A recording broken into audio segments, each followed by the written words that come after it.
bagong avail na NMAX TechMax version 3. So, ito yung nakuha natin na NMAX. Ang kulay nito is Magma Red. So, dalawang kulay lang ang V3 TechMax, isang black and isang Magma Red. So, ito na siya. Ito na yung kapalit ng ating Duke. Punta tayo sa scooter ngayon. Scooter muna tayo. Pagod na tayo sa kabyo-kabyo. Okay, so first upgrade natin, syempre papalitan natin ng visor.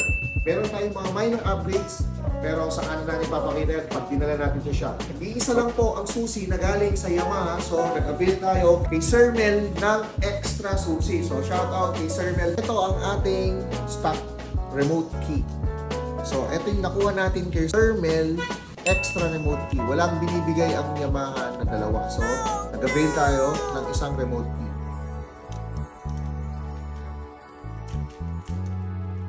Yun. So meron siyang code dito pero hindi itong code galing sa bagong susi ang gagamitin natin. So tatago natin ito. Gagamitin natin na code yung galing mismo sa Yamaha nung nilabas nyo etong mga motor nyo or etong motor natin.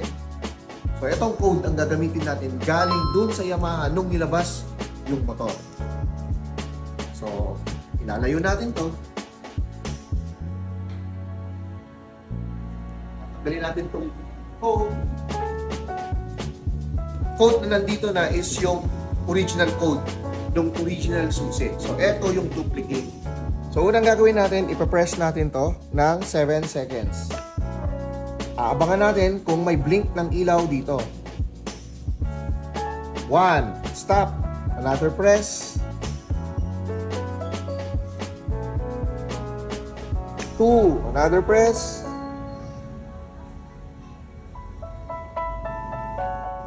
3. Pag nag-steady na yung ilaw, ibig sabihin ready na tayo sa code. So, unang code natin, syempre, hindi natin pwedeng ipakita yung code ko. Kung anong number ng code, yun yung number din ng tagal ng pag-press natin dito. So, pag nag-steady na, yung ilaw dito, pwede nyo nang pindutin, press yung code kung ilan yung unang code. 2, 3, 4, 5, 6. Stop! Then, pangalawang code. 1, 2, 3. Another code. 1, 2, 3. And the last code. Okay. So, hindi na natin. Ibig sabihin, nag-blink na. Pwede na siya. At pag umilaw na yung remote, ibig sabihin, connected na siya dito. Yun.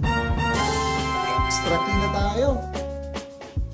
Okay. Kaya natin nilayo to dahil hindi pwedeng maka-adapt ng signal yung isang key. So, meron tayong dalawang susi. Original key. Duplicate key. Uy, pwede. So, yung code guys, ayokong sabihin ko yung code, pero kung sarili yung code yan, kung gaano katagal yung press nyo, kung yung code, first code is yung blink kung ilan yung unang number. So, meron kayong 1, 2, 3, 4, 5, 6 number codes. Number ng first code nyo, let's say kung halimbawa 3, patatagalin nyo yung press ng 3 hanggang tatlong blink, tanggalin, yun na yung first code nyo. So napaka-basic lang po ang mag-duplicate ng susi ng remote key ng NMAX or any scooter na merong keyless entry. So gamitin lang ang dating code, original code galing sa Yamaha. Then, ganun lang po ang step para mag-duplicate ng remote key. So shout out kay Sir Mel. Thank you sa tutorial at madali lang namin nagawa ang pag-duplicate ng remote key ng aking NMAX V3 TechMax Turbo. Yes!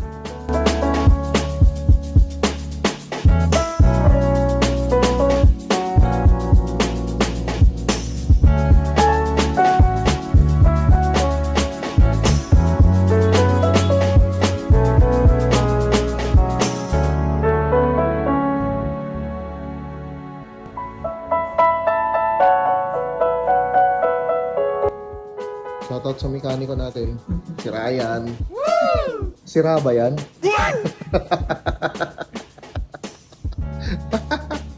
Goods.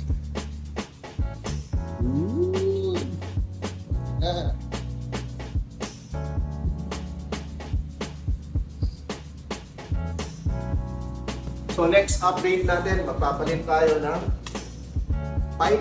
Siyempre, ilalagay natin ang bagong product ng RS8, ang red black. Okay, para sa version 3, pwede yan. Suspension, all-ins. And of course, papalitan din natin ang ating TRC box. So, kunin natin ang kulay is silver para may contrast tayo sa body ng version 3.